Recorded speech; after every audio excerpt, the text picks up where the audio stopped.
good afternoon, good morning, or good evening, depending on what time it is for you. We hope you're doing good and you're safe. Thank you for joining us today. My name is Nisha, and I'm a product marketing manager here at AppViewX. Our topic for today is eliminating obsolete TLS configurations for improved data protection. This webinar will be presented by Alon Nachmany, Director of Customer Success at AppViewX. Just a little housekeeping before we begin. If you have any questions, please type them into the Q&A panel below the presentation screen. I will bring them up during the Q&A session towards the end of the presentation. So let's go right into the webinar. Over to you, Alon. Hi, everyone, and welcome to our webinar. We're going to be talking about eliminating obsolete TLS configurations for improved data protection. On our agenda for today, we're going to be talking about what is all the fuss about, TLS and introduction, the dangers of using obsolete TLS configurations, the NSA's guidelines for eliminating outdated TLS, simplify and accelerate migration with AppViewX, and then we'll have a short Q&A. So let's begin. So what is all the fuss about? Well, according to the NSA, we see that US government systems are still using obsolete TLS configurations. So what does that all mean? Well, we're going to be talking about in a little bit what the TLS actually is and how it's used to ensure that our information is secure. We also see that the National Institute of Standards and Technologies has issued several guidances along with the Committee on National Security Systems to prohibit US and national security systems from using these obsolete protocols. National security systems are required to use algorithms in the NSA-approved commercial National Security Algorithm Suite. So, talking about all of this quickly, what we're seeing is that a lot of our government agencies are using these obsolete ciphers and obsolete protocols. Now, what does that mean? Well, first let's talk about what TLS is. TLS and its now depreciated predecessor, SSL, or Secure SOCKS layer, are cryptographic protocols designed to provide communication security over the network. These protocols might be used in anything that we have, such as email, instant messaging, voice over IP, but most of you know it as the S in HTTPS. And that's what encrypts our communication between two devices. For example, if I go to Amazon.com and I go to order something, when I put in my credit card number, I want to know that that communication is secure. When I go to my online banking, I want to ensure that my communication is secure. Even when I log in to check my blood work and any kind of medical information, I want to know that that's secure. For those of you who read my article recently about my daughter's health information being compromised, you have seen that that information wasn't encrypted. So encryption is really what allows us to ensure that our information stays secure, even if the actual files have been leaked or compromised into bad doers' hands. Quickly talking about TLS again, it's a step up from SSL3. SSL again, secure socket layer. We actually had 3 versions of those. So we had the first SSL1, SSL2, and SSL3. Speaking quickly about TLS, we also had in TLS several different versions. We started with TLS 1.0, which was there to replace SSL 3.0. Very similar, but prevented interoperability. Then we moved to TLS 1.1, small minor upgrade. It protected against cipher blockchaining attacks. We moved from TLS 1.1 to TLS 1.2, and there we had our cipher suite specified pseudorandom functions, our AES cipher suite, our SHA-2, and functional enhancements. We also depreciated IDEA cipher suites and DES cipher suites. Those of you who may have gone way back when to cryptography may remember some of these cipher suites. In TLS 1.3, we added a single round-trip handshake, the encryption of SNI information. That's a big one, especially since SNI information is the server name identification of our device. So if you're going to a website, that's going to be the name of your desktop. or the name of the device that you're actually reaching out to the server on the other side. And what that means is that until the introduction of TLS 1.3, that information wasn't encrypted. So somebody may have been listening into your communication. The communication itself may have been encrypted, but seeing what device you were reaching out from was not encrypted. That's a big thing there if you think about that from a moment. Being able to put together a picture, again, not knowing what you're talking about, but just knowing that you're having a conversation, and that can sometimes be just as compromising depending on what you're trying to accomplish. We also, with TLS 1.3, introduced RSA PSS support, and we depreciated MD5, RC4, DES, and 3ES. And moving on here, quickly talking about what the NSA recommends. According to what we read here, the NSA recommends using TLS 1.2 and TLS 1.3. I want to talk about this for a moment. I'm going to be mentioning this in my talk tomorrow, but I'll talk about my talk tomorrow at the end. The TLS 1.2, even though it's recommended or quote unquote allowed in the notice, it's actually mentioned that you should plan to be prepared to move off of TLS 1.2. So again, even though it's allowed, it might make sense to start to already plan to get rid of it, or if you're already doing the transition, just transition everything to TLS 1.3. So the dangers of using obsolete TLS configurations such as 1 and 1.1. We have a weak cipher suit and a weak key exchange mechanism. We have easily breakable hash functions. We're susceptible to, which means that we're susceptible to man-in-the-middle attacks and compliance issues. Quickly talking about this, this would be the same if, at the end of the day, when we talk about encryption, when we talk about ciphers, it's all kind of the same idea here. I mean, if you remember way back in the day when Nicolas Cage was, a famous actor, we had the movie Wind Talkers, where we spoke about the fact that the U.S. used Native Americans to use their native languages to communicate because nobody on the other side of the battlefield actually knew those languages, and there was no way for them to even find any information about those languages. Similarly, now we're using cipher suits and other things that will help us encrypt the data and ensure that the data is encrypted. So when we have a weak cipher suit, that could be, maybe it's not a Native American language, it's a European language, and everybody in Europe actually, it's very easy for them to decipher. It's a Latin-based language, so it would be easy for you to kind of understand what's going on. You might not understand everything, but you'll understand the context or a little bit of what's going on. That's very important. Similarly, with the easy breakable hash, kind of the same idea. And what that means from a man-in-the-middle attack, personally, when I hear man in the middle, I go back to the old days when we used to talk about a man in the middle, somebody who's going to operate, going to listen into your conversation that's, again, unencrypted at like a Starbucks. And if you go to your online banking, they're going to sniff out your username and password, and they're going to be able to log in and transfer all of your money to somewhere else. That's kind of what I remember with a man in the middle attack. That's kind of in the old days. Today, a man in the middle attack, I live in a gated community down here in South Florida. That could be one of my neighbors sniffing out my traffic over our internet connection because we share it among our community. You never know who you can trust, and you want to make sure that your data is encrypted and is secure. Quick thing here, TLS 1.3 came out in 2018. Probably jumping the gun on the slides here for a second, but I just want to talk about this. It's made its way into our compliance and into our regulations.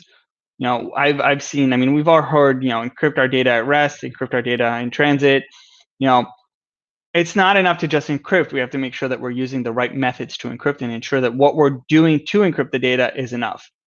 I heard somebody once say to me, "Oh yeah, we're using SHA-1 to hash the data," and I just looked at them and said, "Well, can't we unhash it if we needed to?" Yeah, that's easy. So are we really encrypting it? And I think that's something that we need to look at and something we need to ensure because compliances are written very general. Some would agree, some wouldn't agree that that's on purpose. But we need to ensure that when we sign off that something is encrypted and is secure, we're actually using the right ciphers and the right protocols. Continuing here, TLS 1.2 versus 1.3. Well, like I just said, TLS 1.3 is a newer protocol, has several advantages. Again, we have the one round trip handshakes, so better performance, not waiting for a lot of information to go back and forth, and we can reduce the latency count on what we're waiting for on our response time. We have the removal of SHA-1, DES, AES, CBC, and some of the other kind of not secure ciphers. We're no longer vulnerable to the RC4 and Beast exploits. That's a big one right there too, because like I said before, even if you're encrypting your data, you want to make sure that it's encrypted using a good method. Perfect forward secrecy, RSA PSS standard implementation, and provisions to encrypt SNI information. That's the one that I am very happy to be using. In fact, though not necessarily related to TLS 1.3, a lot of you have noticed that Google Chrome in their recent versions are also no longer giving the user data to the servers. I believe they're showing it all as coming from a Mac device with a certain version, and that's it. We're no longer giving that kind of telemetry information over to the server so that people can kind of see what their users are using, which personally I'm all for. I don't like being tracked. I don't like people have my information or know too much about me. I'm sure Google and Apple have anything and everything they would ever want. Moving on here to the NSA guidelines for eliminating outdated TLS. Well, say that we need to monitor network traffic to detect outdated TLS versions used by the server or the client. Now, that's one that's a little concerning to me, but it's one that admits that we don't necessarily know everything that's on our network. We want to make sure that we scan, that we check, and do that repeatedly so that something doesn't pop up. Some engineer who's just getting their feet wet and is building something just as a proof of concept internally to make sure that something actually works and didn't secure it. That's great, and that solution might not be live, but you never know what that solution actually has on it, and what that solution has access to, what that box has access to. I might be able to log into a solution like that, get in unencrypted, sniff somebody's credentials out, either use those credentials elsewhere, or actually maybe use an SQL injection on that device and see where that server sits and where I can go from there. So that's just one thing to kind of think about there. Let's always make sure that we're constantly checking and we're constantly monitoring and scanning our networks to make sure that everything is kind of safe and nothing kind of pops its head up. Funny story there. I actually heard about a company that ran a scan on for something like this, that they were looking for certificates and make sure that everything was encrypted. And they found a Raspberry Pi that a vendor or a visitor to their offices left in their waiting room. Just plugged it in. It was a Raspberry Pi that had the PoE hat, plugged it into the network, shoved it behind a couch, wanted to see what information they could collect. Nobody came back to claim that Raspberry Pi, so they never found out what it was used for. But that's that's one of the things. That's why we scan and why we monitor everything. You want to see if a port that's in a waiting room all of a sudden turns on and is drawing power. Did we plug something in there? Those are alerts that a lot of companies will suppress, but you never know what it's going to lead to, and that's why we also need to scan. Quick other thing that they mentioned was TLS 1.2 is being used. Identify obsolete cipher suites and key exchange mechanisms that we have within TLS 1.2. This brings me back to what I said before. If you're already planning a transition, go straight to TLS 1.3. Block outdated versions if detected. Reconfigure servers and clients to support the latest version. So I'm going to mention this again tomorrow, but real quick here, it's great to say block everything. It's great to say that you have to go to the latest and greatest in security. It's great to be able to say that. I remember a few years ago we said that everybody's hard drive needs to be encrypted. But what does that mean? Where is that even possible? So similar here, TLS 1.3 might be where we need to be. But if we have outdated devices that we're using in our mission critical, for example, operational technology, if we have controllers out there, let's talk about water treatment. in our water treatment facilities, we have controllers that control, for example, the pumps on chlorine. There's actually a hack recently in Florida about this, but I'm not going to get into that.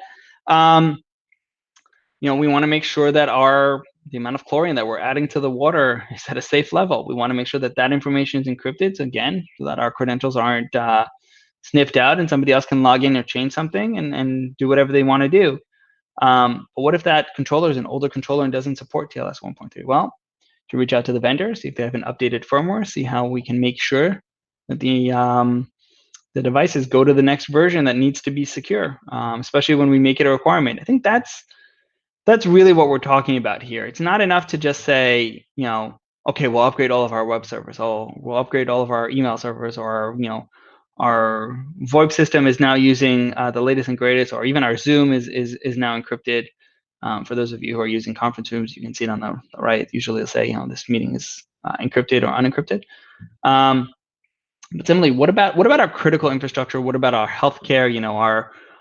Our MRI machines, our CT machines, our those little monitors that they'll put at the side of the bed when they check. When you're constantly being checked for your heart rate or temperature or blood pressure. All of those are communicating. All of those device check things. We need to make sure that those communications are secure, and that's a much bigger task to take on.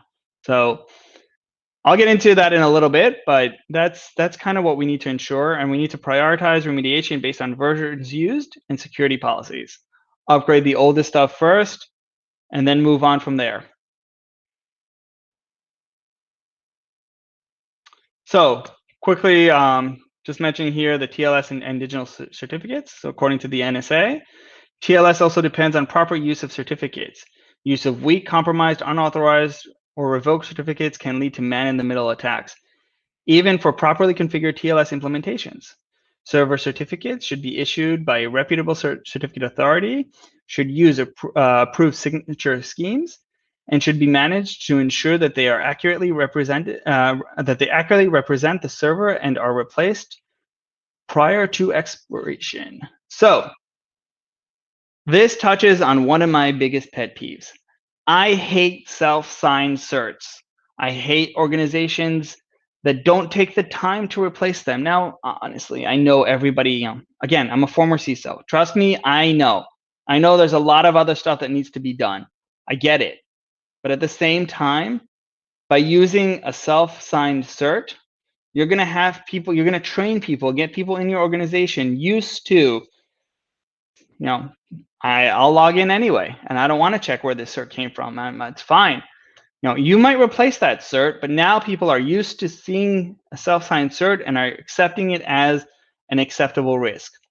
That's a big problem, because we're accepting the human factor, and we're actually training the human factor to accept the risk without understanding what that risk means. What happens if tomorrow morning, Bank X, that is the person's private bank, has nothing to do with the organization, didn't replace their certificate on time, and or put up a system that's still using a self-signed cert, that person might go in and accept it.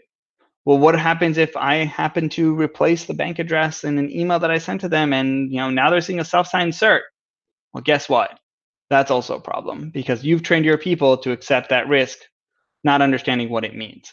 So think about that. Make sure that you use a certified CA. Use an internal CA. Have it, push it out through your domain.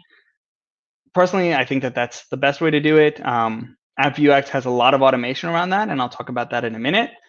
But make sure that we're doing this and we're doing it right. Huge believer in do it right the first time. Don't go back and fix something just because you had to half-ass it the first time. Gonna get in trouble for saying half-ass. So let's talk about preparing for an upgrade and what we're gonna do at a high level. Well, we'll ensure our application and API support TLS 1.2 or 1.3. Well, 1.3 really. That's what I spoke about before. Not necessarily our web servers or our reverse proxies or our WAFs. But let's talk about maybe an older VoIP, critical infrastructure. Even devices that are using an older version of Android might not support TLS 1.3. If you're using a very old version of Android, you might have a problem there. Keep that in mind. Keep in mind, if you're a retail chain and you have people doing, on-floor checkout with older devices, I'm not mentioning a specific one because I don't have one in mind, but just think about that. Think about what that means, and make sure that all of your devices support it before you push it out. You do not want to cause an outage. Make sure you configure the TLS securely, and then you'll renew the X509 certificates to support SHA-2. Back to what happens if those devices aren't supported. Obviously, you're going to have to go out and replace and update either the web servers, those devices, whatever it is that you need to update. So, challenges in migrating to TLS 1.2 and 1.3. Well, an enterprise can have thousands of sites and systems, some of them running on older versions. So, honestly, this is a big hard one, because the bigger the organization, the more things you're going to have there. You're going to have internal, external. What do you upgrade first? Where do you start? Just even getting an inventory of everything is going to be a huge uptaking.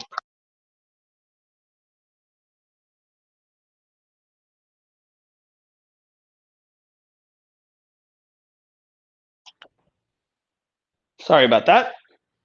So just being able to have that and understand where your inventory is gonna be a great place to start. And then, like we said before, prioritizing based on the oldest version first. So if you're still running SSL1, definitely start there and move on according to how things came out. Reconfiguring servers and clients to use TLS 1.1, 1.3. Sorry, reconfiguring servers that use TLS 1.0 and 1.1 to support the latest protocol and updating their digital certificates. That's a huge manual task, error prone. That is, I think of that. I think of the old school, Ford manufacturing plant where the same person's just doing same thing over and over again. I Love Lucy reruns are going through my head right now. You're just gonna have fatigue. You're gonna have errors.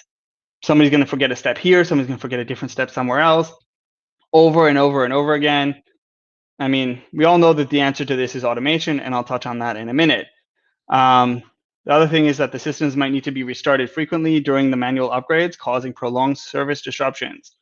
Again, now let's add another factor to that kind of tedious task that's going on over and over and over again. You got to do this in the middle of the night if you're an organization that has the nighttime as a maintenance window. If not, it's going to have to be done over the weekend when you can get that maintenance in there.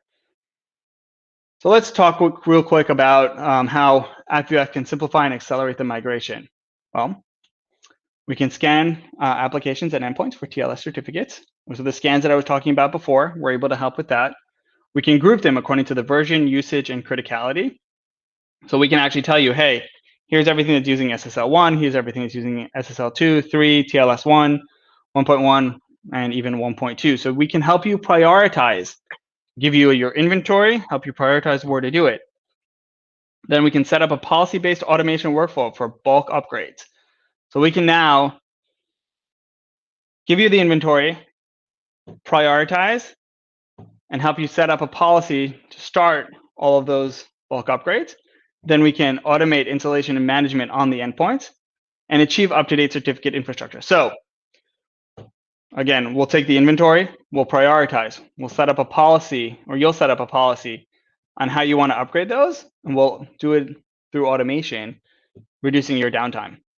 The great part about that is when you have to renew, everything's already in the system, click of a button, or you can even set it to auto renew. Some great ideas there. Let's talk real quick about next-gen capabilities for seamless and error-free upgrades. Thorough, fully automated upgrade with pre-post validation and audit tests taken care of. Context awareness automation with zero downtime and minimal service disruptions. That's again why I'm talking about this. Continuous monitoring and alerting on proactively eliminate vulnerabilities. Somebody plugs it in a Raspberry Pi at your office, you're going to know about it. End-to-end certificate lifecycle management with automated enrollment, installation, validation, renewal, and revocation.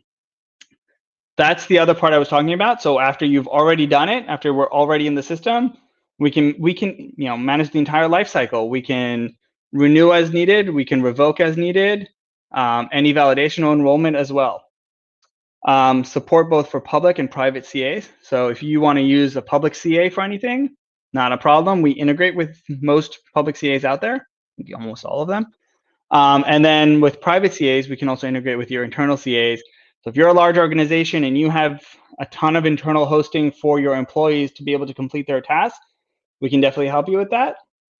And zero certificate expirations, that's what I was talking about with automating the certificate renewals.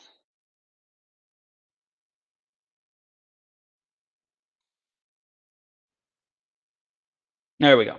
So zero touch over our certificate infrastructure. This is kind of a holistic view of what it looks like through our system. Just quickly talking about this, you have your root CA, your secure CA, and then the actual device in order to have the entire chain, and we can renew or revoke as needed. Quickly here, this is the automation workflow or the visual workflow and what that process looks like. Start, get the certificate details, create the snow ticket, Komodo request in this one, obtain prerequisites, fetch the session ID, add the CA connector, submit CSRs, get the request ID, get the work order, and then the device connect. And then our quick, the edge of AppViewX, if you would. End-to-end certificate lifecycle and management and automation. Multiple platform support, and we're CA agnostic. That's a big one. We don't have our own CA internally, and that's by design because we want to remain agnostic and be able to integrate with all the CAs out there. So we'll work with you for whatever you need and wherever you're using. Compliant HSM backed. Vast built-in integrations and API support. Self-serviceable with our service catalog. And of course, we have 24/7 by 365 PKI support by top PKI experts. We also have next-gen architecture. We're running on containers. We're fully prepared for serverless hosting. We use automation. So we automate PKI operations using a low-code engine. We can actually help you write your own things if you want. COAR is our all-inclusive crypto orchestration, automation, and remediation platform. We're modular. We can deploy in either on the cloud or on-prem, and we can be installed and upgrade very easily. Our integrations feature out-of-the-box integrations with DevOps tools, cloud platforms, MDM, EMM tools, and we work with IoT devices. I am actually part of a huge IoT uptaking here, and we work very, very well with IoT devices and scalability.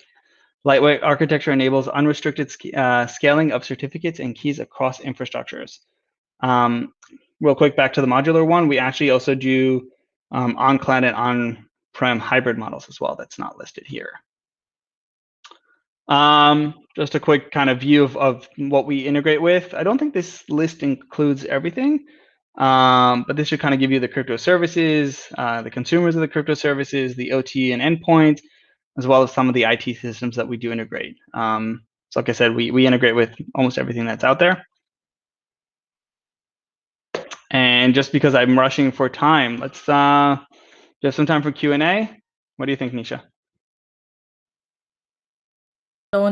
Yeah, I don't know if you heard me before, but yeah, sure. So we've got some 3 questions here so far. Okay. So let me go over them one by one. So the first question is, doesn't monitoring network traffic go against the goal of encryption? Or how to monitor without passive decryption? So that's a question. So monitoring, it doesn't necessarily go against. You're monitoring the network traffic. If it's encrypted, you just don't see what's there, which is what you want to make sure of. When I say monitoring, I don't necessarily just mean actually watching the traffic. I mean scanning the network to make sure that nothing else popped up. I mean monitoring your syslogs, making sure that that stuff is actually actively being looked at. That's being sent to a SIEM, or at least a syslog server that can send out alerts. If you want to be really old school, you can walk around with a pager and based on certain alerts, send them out to that. That was always fun. But monitoring the network, I don't mean that monitoring the network traffic. I mean monitoring your network in your environment. Okay, so I hope that answers your question. And we have another one here. Are self-signed certificates usually used in testing, or are they used in production also? If so, Ah, what dangers do they pose? so this is a great question because, as I said, self-signed certs are a pet peeve of mine. I don't think they should be used in testing either. That's my personal thought. Obviously, different organizations have different mindsets. I have my own lab at home with my own Nagios. Back to the monitoring real quick. My Nagios server has an actual cert on it. I have my own CA. I sign my own certs.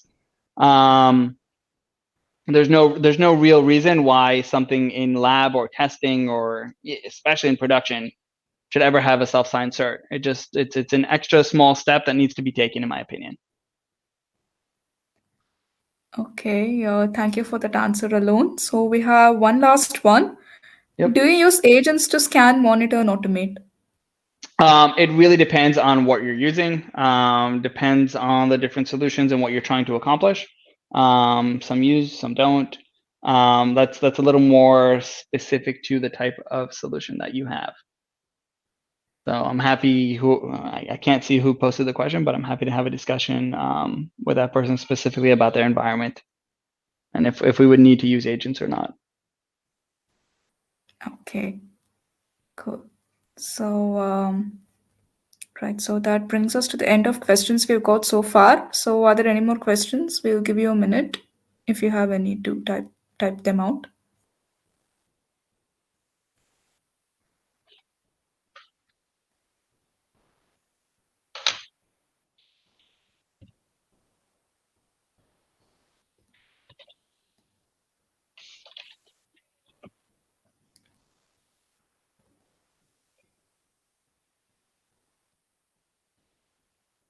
Okay, so I don't see any more questions coming up. So, Alone, I think we can call it a wrap. What do you think? Excellent. Sounds good. Thank you, everybody. Appreciate your time. Okay, thank you. Thank you all for joining us today. So, we hope you found the session insightful. So, we'll also have another webinar coming up soon, the date and time of which would be announced shortly. So, till then, take care. Thank you and have a good day.